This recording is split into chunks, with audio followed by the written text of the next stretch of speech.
Selamat sore dan salam sejahtera untuk kita semua. Saya di sini sebagai Kasum. Ya, Kasum adalah komite yang memang dibentuk, komite aksi yang memang dibentuk ketika almarhum Cak Munir meninggal dan proses advokasinya mulai dijalankan. Nama Kasum ini diambil dari nama yang sama yang ketika itu Cak Munir juga getol untuk membelanya. M-nya dulu Marsinah, terus kita ambil menjadi Munir. Jadi komite aksi solidaritas untuk Marsinah waktu itu. Terus ketika almarhum kita dengar meninggal dan advokasinya jalan, nama itu juga kita pakai untuk mengenang dan memberikan spirit pada kita semua bahwa perjuangan Munir dari dulu sampai saat ini dan sampai ke depan masih tetap berjalan.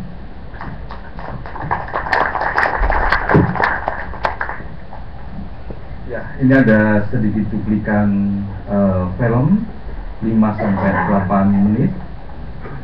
Silakan.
Kalau apa itu ada di keberanian itu. Kalau seorang ibu saat dia mencintai anaknya.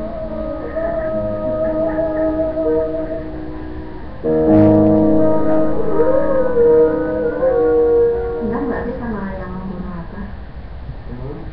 Siapa? Kenapa? Kamu itu tidak baik. Kita itu dosa. Oh, oke. Kalau kamu ketemu sama pembunuh apa? Ya, doakan saja semoga dia dapat hidayah dari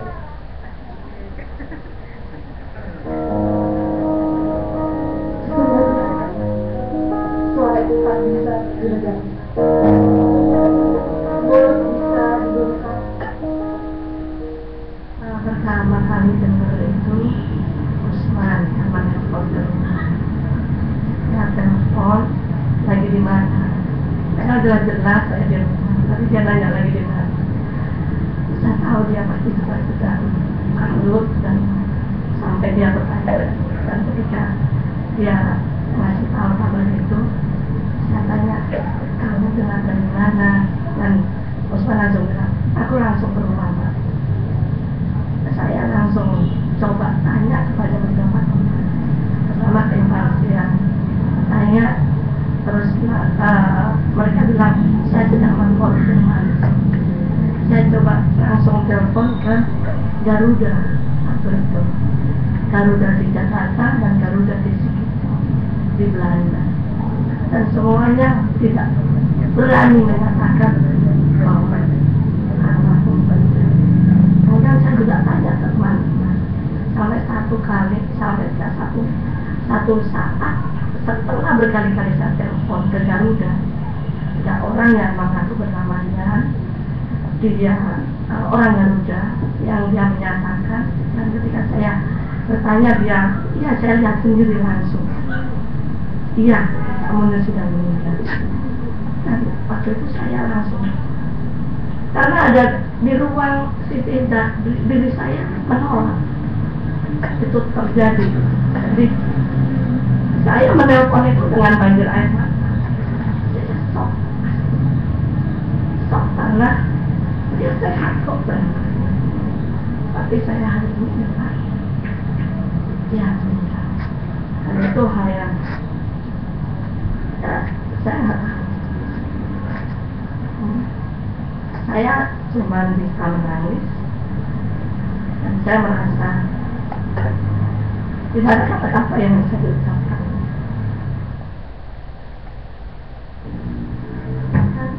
Pada saat saya nggak sampai hari ini, ketika saya tanya kapan kita bisa balik lagi ke mana pensiun menikmati hari tua, dia jawab, ya kalau Indonesia ini sudah demokrasi dan menegakkan HAM.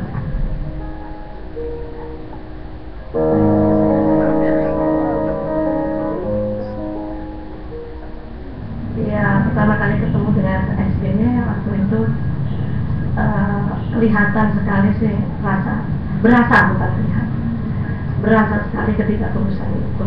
Mungkin lebih karena dia baru kali naik, jadi dia mau menunjukkan itu untuk kekuatannya ya, untuk kekuasaannya. Nah, jadi kemudian dia memang memperpanjang pembentukan tim dari fakta untuk Munir, tapi ya hasilnya kita bisa tahu karena dia tidak pernah mempublikasikan, karena politik kewenangan nggak ada, ya kita bisa tahu lah akhirnya kayak apa. Yang mencari fakta yang dibuat juga menurut saya semuanya luar biasa, tapi apakah kemudian ditindaklanjuti? Tidak, karena sudah 9 tahun hari ini pelakunya dalam yang sesungguhnya bahkan sudah bebas sampai hari ini. Bahkan kemungkinan besar akan mengancam jiwa teman-teman di mulai defender ke depan, ya kemungkinan itu besar. Makanya sejak awal tidak akan kebongkar ketika di zaman dia kasus ini, karena saya juga pernah ketemu dengan Gus Dur misalnya, dia juga yakin kalau SBY tidak akan berani untuk membongkar ini, dan itu sudah terjadi. Kita bisa lihat hari ini bagaimana dia bilang test of our history, bahwa ini adalah sejarah perubahan Indonesia untuk lebih baik ke depan, dan atau kemunduran. Kita bisa saksikan itu, bahwa ini ada sebuah kemunduran, bahwa ini adalah di ruang di mana kita belum melihat perubahan Indonesia menjadi lebih baik. Kasus-kasus pelanggaran HAM masih belum dibawa ke pengadilan. Sampai hari ini para pelaku kejahatan HAM masih bebas, bahkan beberapa mencalonkan diri jadi presiden, dan ini luar biasa. Ini menghinakan sehat kita. Jadi tentu saja ini harus tetap harus dilawan. Kita harus melawan lupa untuk terus mengingatkan kepada Tuhan. Ini tidak boleh terjadi lagi. Hari ini statusnya statusnya status hukumnya, setelah Mukti dibawa ke penjara, ditahan, tapi kemudian dibebaskan 2008, kemudian melakukan kasasi dan tetap bebas. Janji Jaksa Agung mau melakukan PK, sampai hari ini tidak dilakukan. Jadi ada banyak sebetulnya di sana, di Badan Intelijen Negara. Jadi yang masih di bawah cuma Mukti, dan itu pun bebas. Sementara yang lainnya tidak diproses. Ya, janji itu sudah sekali kita ngomong, dan kita udah bosan. Orang hanya ngomong saja, kenapa kita harus kita percaya? Dan saya harap ke depan kita bisa mempunyai presiden yang tidak hanya mengubah janji, hanya menciptakan dirinya baik, tapi dia bekerja, memberikan realitas kemakmuran, keadilan, kebenaran kepada masyarakat.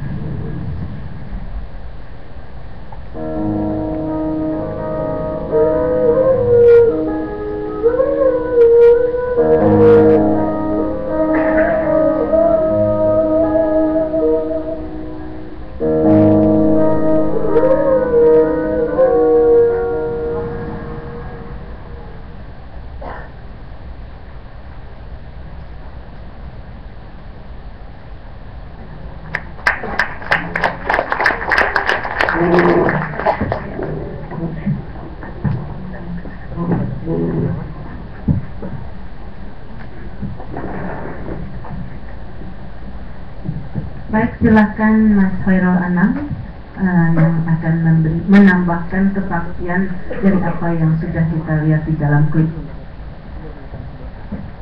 Ya.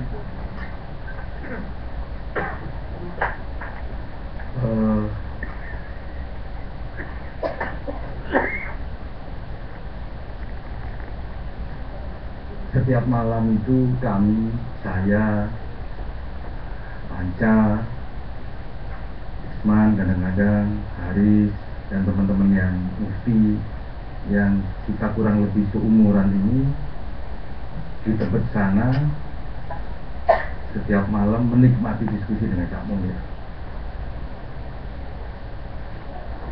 Upgrade ilmu kami dan upgrade juga informasi yang beliau dapat. Dia adalah orang yang tidak pelit terhadap ilmu dan informasi.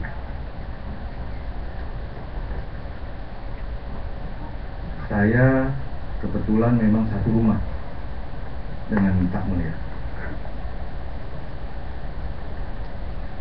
Itu yang merasa terampas momen setiap malam yang begitu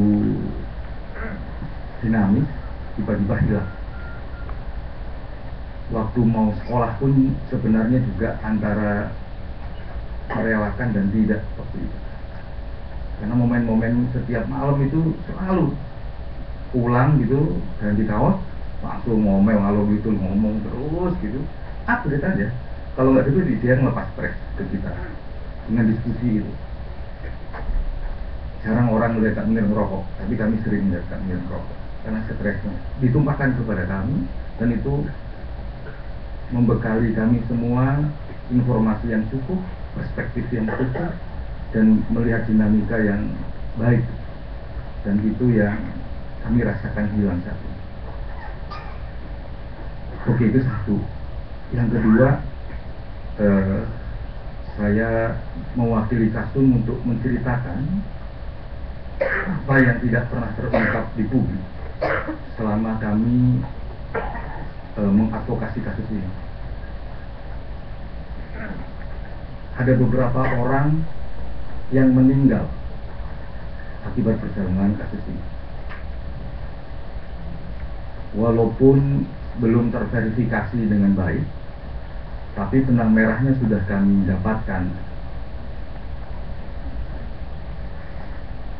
Ini terkait konstruksi kasus yang ada, yang kita temukan, yang menjadi alibi oleh mereka. Misalnya Polikarpus mengatakan bahwa tanggal 6 itu dia berangkatnya dari rumah dan dijemput. Padahal kita tahu, kita punya dokumen tanggal 5 dia sudah ada di Singapura. Ada dokumen hotel, ada macam-macam gitu. Jadi tanggal 5 dia di Singapura, tanggal 6 dia balik lagi ke Indonesia. Habis dari Indonesia pagi dia berangkat lagi ke Singapura bersama Cak Munir. Alibi itu merenggut satu nyawa orang. Jadi kami dapat informasi orang yang diduga menjemput Poli sebagai alibi meninggal dengan tidak wajar.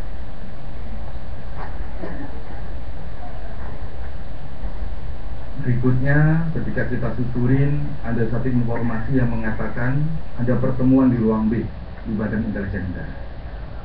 Ruang B itu ditemukan oleh TPS awalnya,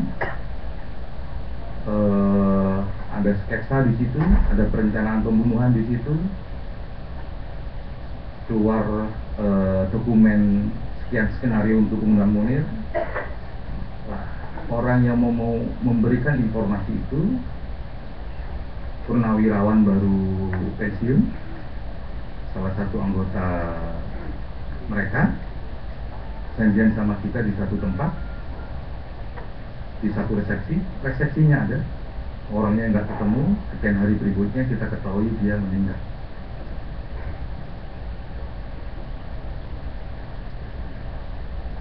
Berikutnya adalah orang yang mengundang almarhum Cak Munir sebelum meninggal, 1 bulan sebelum meninggal, Cak Munir diundang oleh salah satu pejabat Badan Intelijen Negara.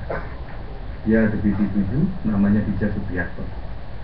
Pangkatnya bintang 2, Angkatan Laut. Backgroundnya jago informasi.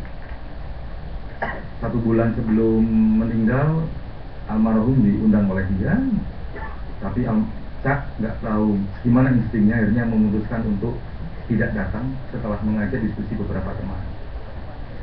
Dari situ kita susurin, disitulah sebenarnya jejak pertama kita melihat bahwa BIN terlibat.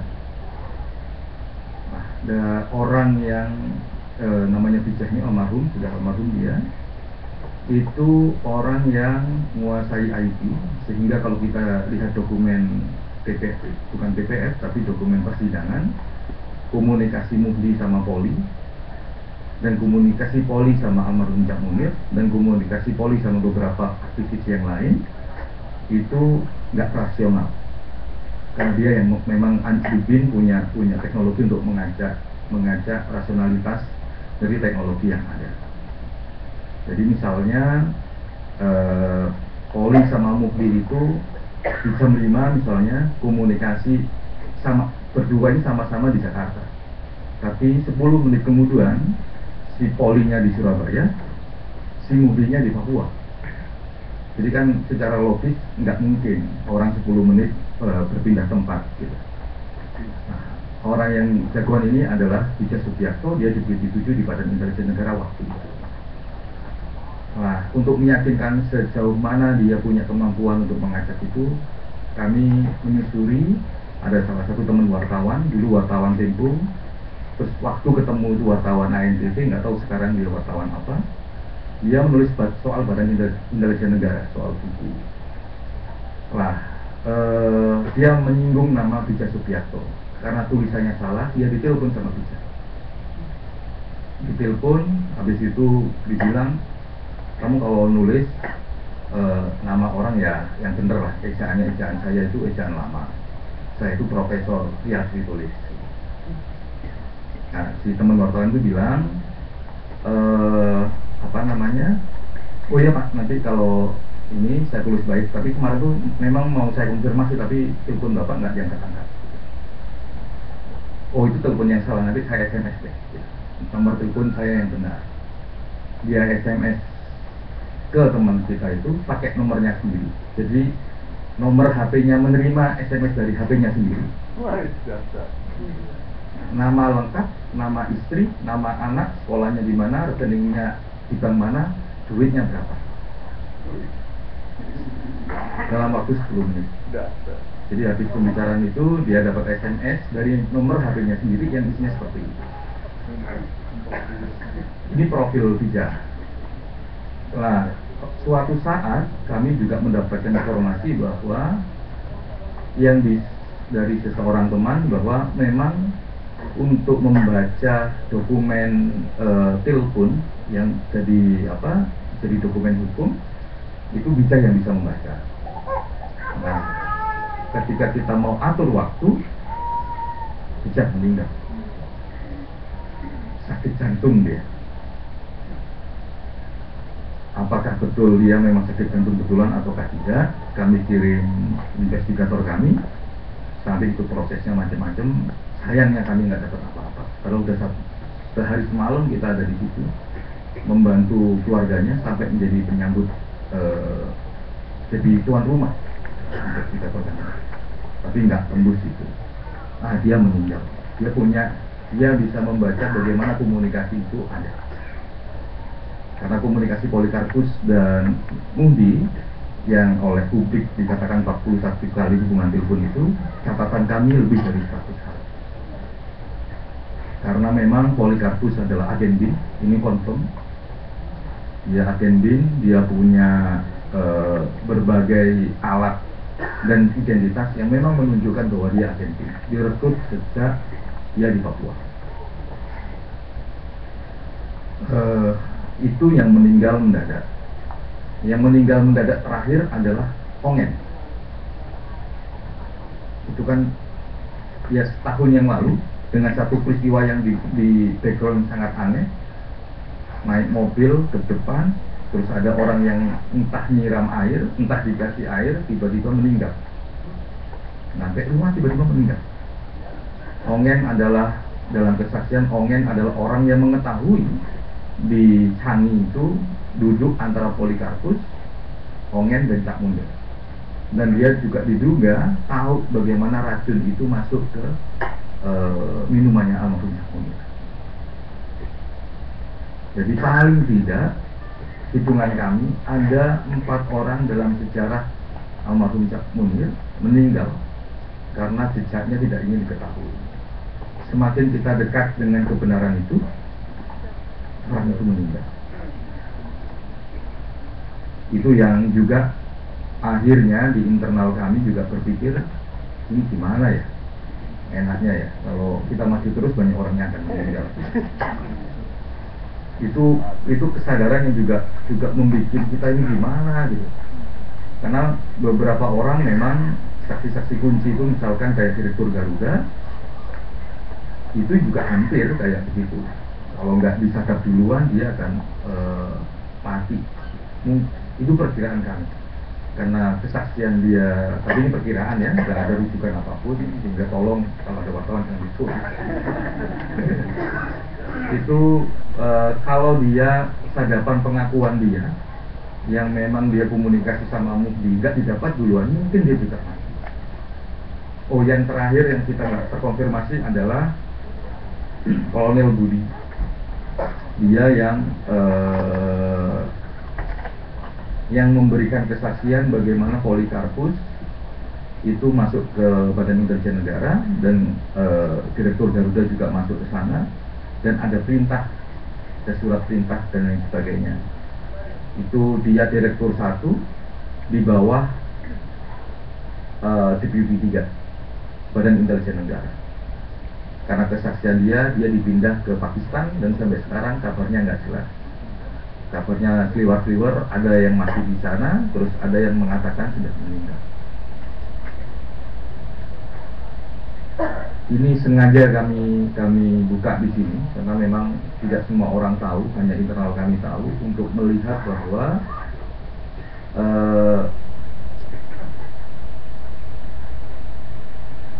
banyak cara yang dilakukan oleh pelaku untuk menutup jejaknya. Dan perilaku menutup jejak tidak hanya terjadi ketika zaman Orde Baru, tapi sampai saat ini juga berlangsung. Bahkan dengan cara-cara yang sangat keji. Mengambil nyawa orang, membungkam nyawa orang dengan membunuhnya. Jadi memang itu yang terjadi. Yang berikutnya yang nggak kalah penting adalah tidak hanya dialami oleh orang-orang yang ikut dalam kesejarahan pembunuhan ini, tapi teman-teman yang melakukan advokasi juga dengan berbagai cara itu dihalang-halangi, baik teror, fisik langsung dan sebagainya. Bentuknya macam-macam. Misalkan ada istrinya yang diharasmen. Ketika istrinya kerja, naik kereta, ya istrinya yang disasar. Lalu istrinya berhenti bekerja. Ada yang memang, ya ini soal percaya dan tidak. Kita boleh percaya dan boleh tidak. Ada yang juga sampai untuk menekan agar teman-teman yang melakukan advokasi itu mundur, atau paling tidak berkonsentrasi, atau paling tidak akan terhambat advokasinya dengan cara-cara yang memang kasat mata. Misalkan ada teman yang masuk rumah sakit, nggak jelas penyakitnya apa, Ada yang anggota keluarganya juga masuk rumah sakit, dirawat hampir sebulan, juga nggak jelas sakitnya apa. Dan benda-benda yang berbau medis ada di rumahnya. Awalnya nggak percaya memang, tapi ya di depan mata ada barangnya, masa nggak percaya. Kalau di perpustakaan tiba-tiba ada bungkusan kain putih yang kayak mayat, walaupun kecil, yang nggak mungkin kita bikin kayak begitu. Nah, itu mereka dengan berbagai cara untuk menghambat kita semua. Itu background bagaimana advokasi ini jalan. Yang sedih-sedih, yang tidak sedih adalah biar ini juga semangat kita. Mungkin Kasum bisa menjadi contoh bagaimana melakukan penggalangan advokasi publik untuk mengungkapkan kasus. Semua cara udah dipakai dan semua orang mau bersolidaritas, dan itu yang penting. Ada tukang becak tiba-tiba pawai becak yang membawa poster Munir. Ada tukang ikan di Jatinegara sana yang dulu langganannya Kak Munir, jadi kalau kami Sabtu Minggu lagi stres tuh ya ke sana, itu juga turut melakukan aksinya gitu dengan berbagai cara mereka. Nah itu yang menurut saya bagus gitu. Lah kampanye ini biasanya kita timbul tenggelam. Kasum dengan kasus Munir bertahan paling tidak 6 tahun intens berturut-turut, nggak timbul tenggelam. Terakhir ini aja timbul tenggelam. Tapi 6 tahun tanpa timbul tenggelam itu mungkin bisa menjadi best practice bagi kita semua.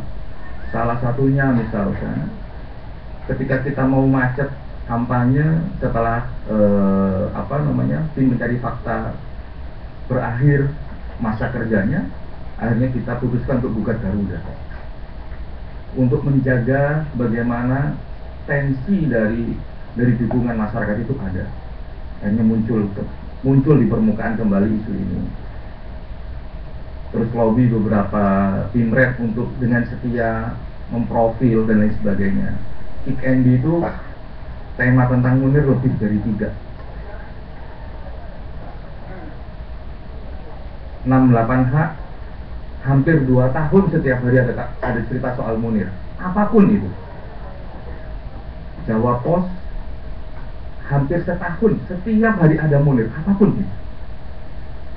Nah, mungkin dari pengalaman ini kalau kita bisa mengambil contoh yang baik soal bagaimana manajemen kampanye, mungkin akan baik bagi kita. Kebenaran-kebenaran ini akan terungkap terus-menerus. Satu hal yang juga penting bagi kita semua adalah jargon kita hari ini membangun sahabat Munir, sahabat yang berani tanpa lelah, dan sahabat yang tidak melupakan masa lalunya. Terima kasih.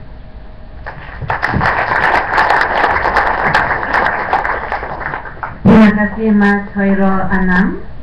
Kami persilahkan bagi majelis warga yang akan memberi penguatan, tanggapan atau pendalaman.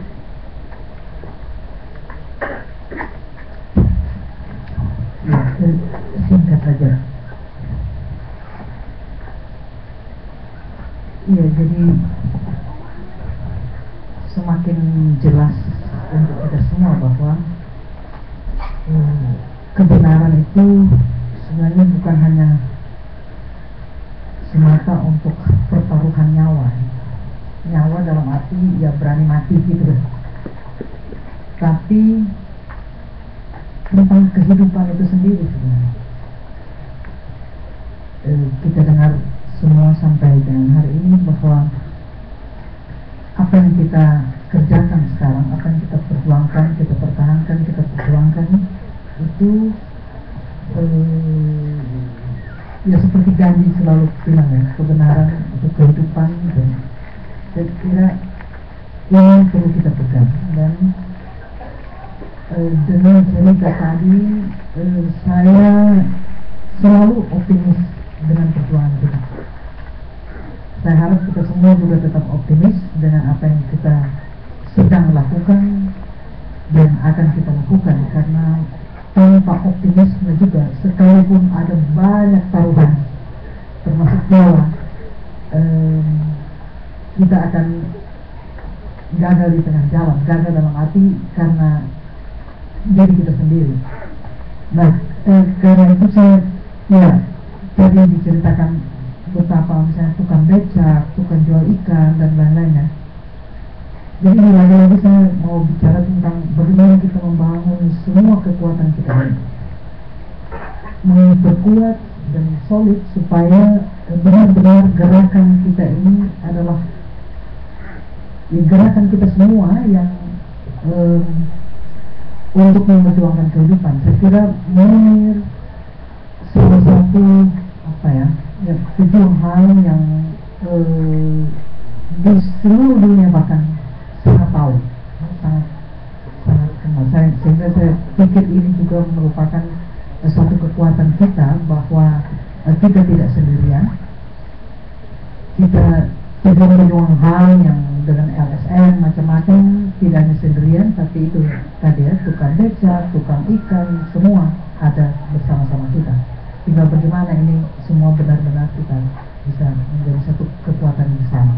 Saya kira itu. Terima kasih dengan sharing tadi, kesaksian tadi, apalagi dengan informasi-informasi yang selama ini kami tidak tahu. Terima kasih. Pak Istana.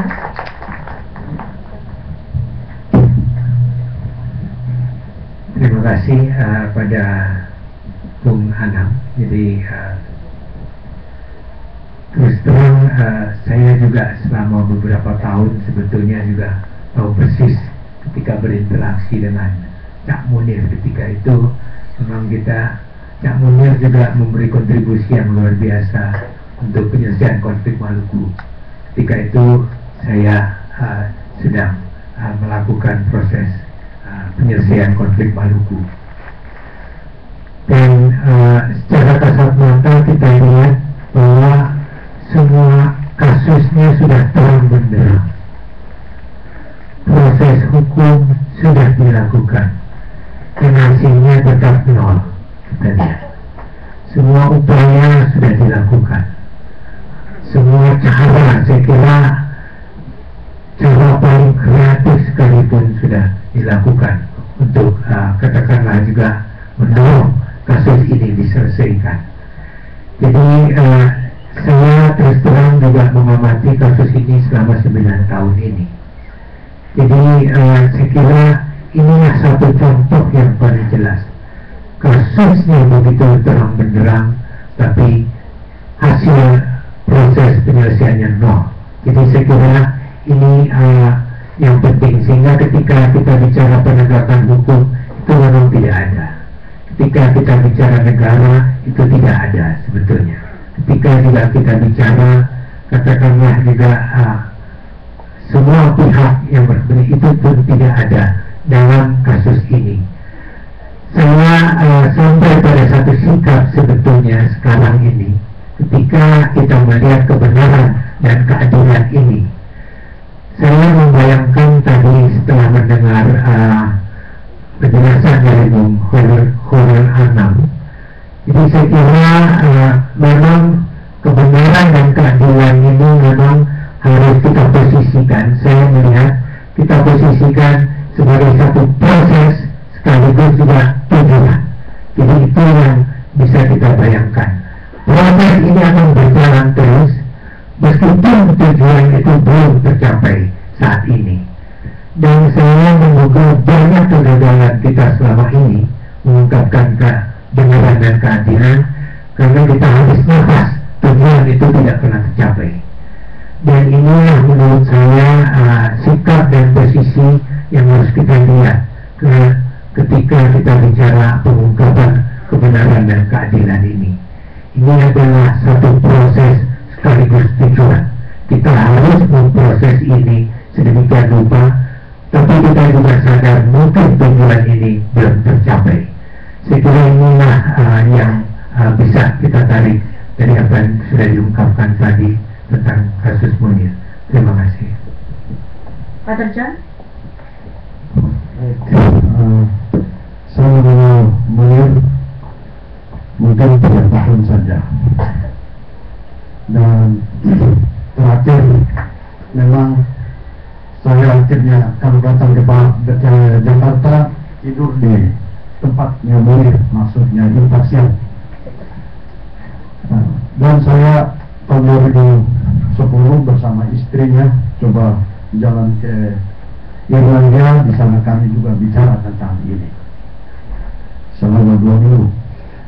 Satu catatan, yang pertama itu bahwa Kasih dalam memanage atau merancang kampanye dan lain sebagainya menurut saya sudah luar biasa. Tadi saya lihat sekitar 9 tahun berjuang terus dan omong terus.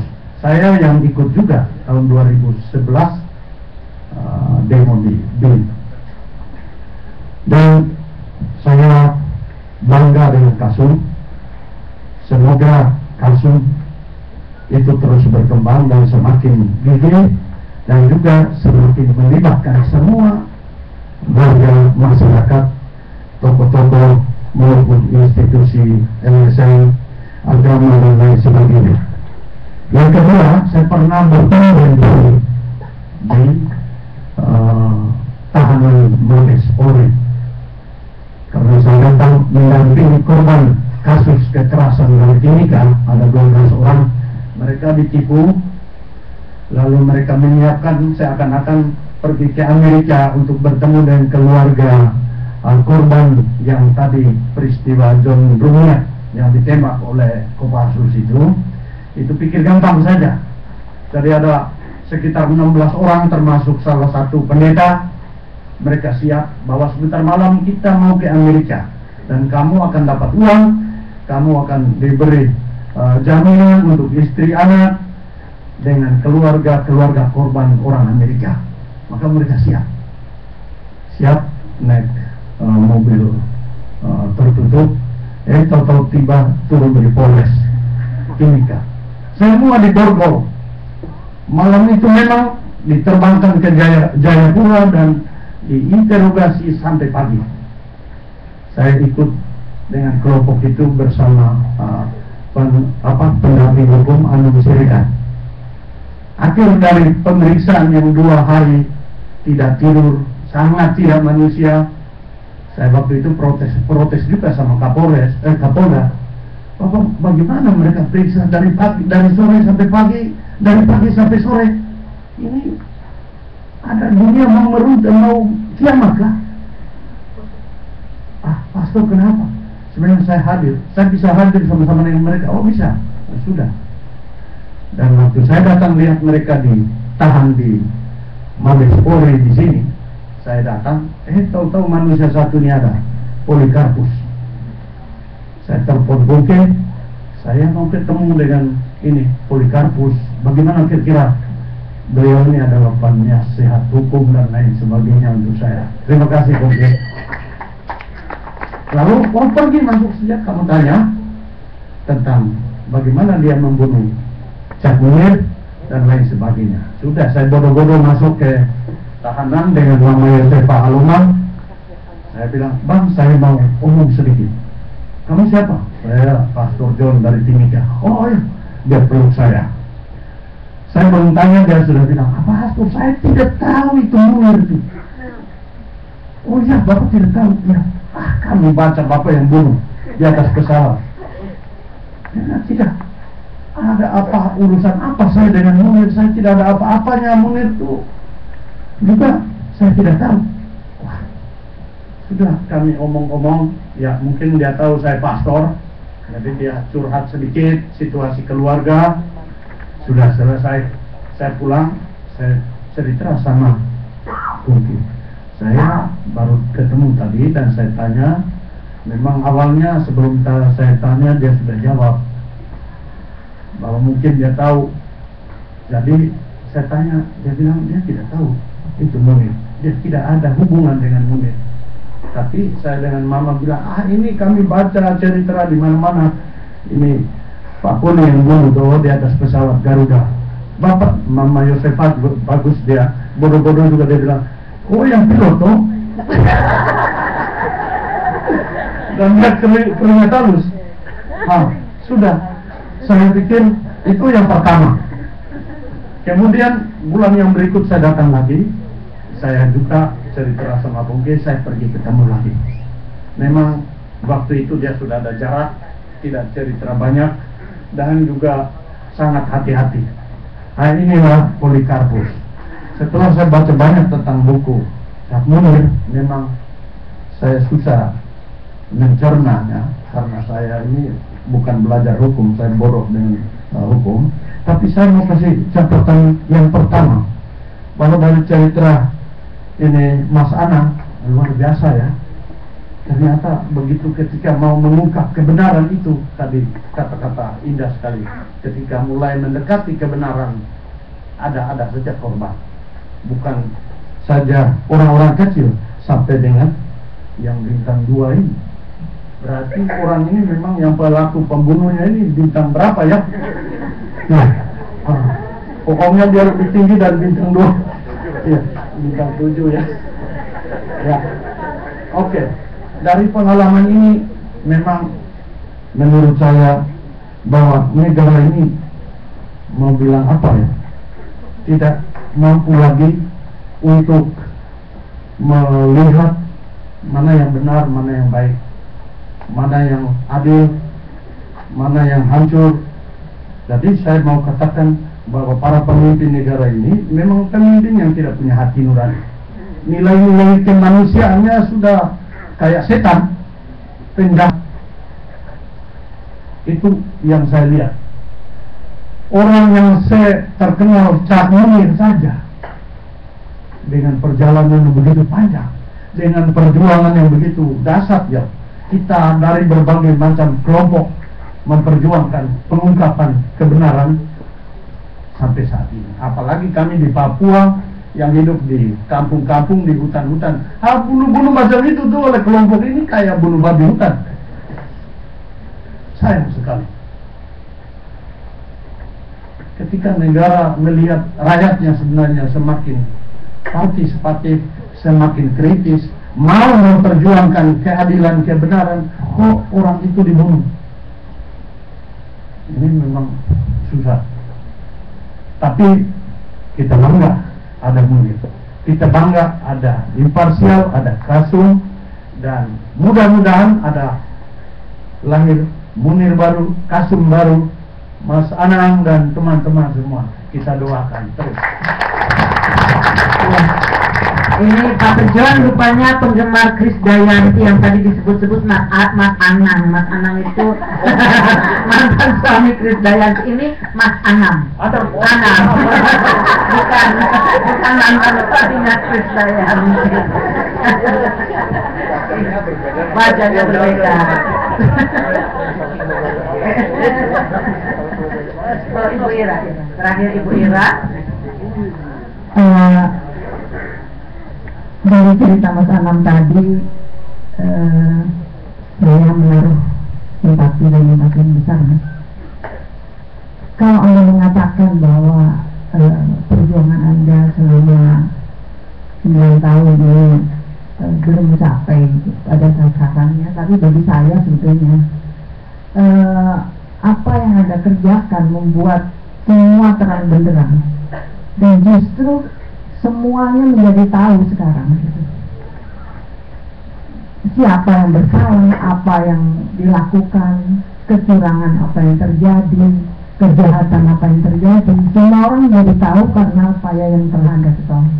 Kalau misalnya Anda tidak melakukan semua itu, kita tidak tahu. Contohnya seperti sekarang kita tahu betapa jahatnya karena sekian orang bisa meninggal hanya untuk menutupi kebusukan. Ini sebetulnya pencerahan yang luar biasa saya kira bagi kita semua, sehingga kita kemudian menjadi juga lebih sadar dan tahu sebetulnya model seperti apa sih yang musuh yang kita hadapi ini, dan pengorbanan yang seperti apa yang diharapkan dari kita. Tadi selalu dikatakan bahwa pembela HAM itu adalah sebuah pilihan. Ini memang benar-benar pilihan yang sebetulnya mempertaruhkan segala-galanya dari kita. Karena kalau kita ingin membela kebenaran, maka ternyata pengorbanan seperti yang diutarakan oleh Mas Anam tadi luar biasa besar. Dan ini harus kita sadari semua, karena perjuangan kan masih panjang. Tetapi kebenaran ini justru terlihat terang benderang, siapa yang ngawur, siapa yang salah, siapa yang jahat, itu semuanya harus kita lawan. Seperti kata Wiji Tukul, hanya satu kata, lawan. Setelah dengar bagaimana tadi, harus kita katakan juga sama, lawan. Terima kasih. Terima kasih Ibu Ira. Mas Anam, kami Majelis Warga menyampaikan terima kasih rasa hormat sebesar-besarnya kepada Mas Anam yang sore hari ini telah bersedia memberikan kesaksian tentang Munir, ikon kita di dalam perjuangan menegakkan HAM. Kami ingin menunjukkan rasa hormat kami. Saya mengajak kawan-kawan Majelis Warga dan juga hadirin semua untuk berdiri. Kita berikan tepuk tangan sebagai tanda hormat kepada Munir dan semua perjuangan yang sejak pagi sudah memberikan kesaksian, bahkan perjuangan dimanapun ada di Indonesia ini, termasuk yang ada di ruangan ini. Terima kasih Mas Anam.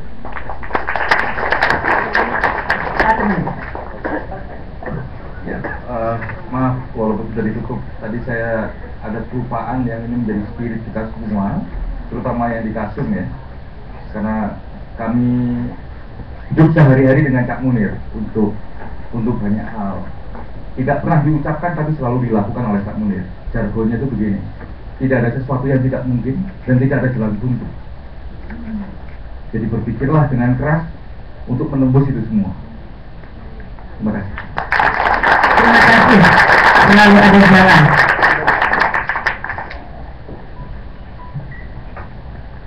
Ibu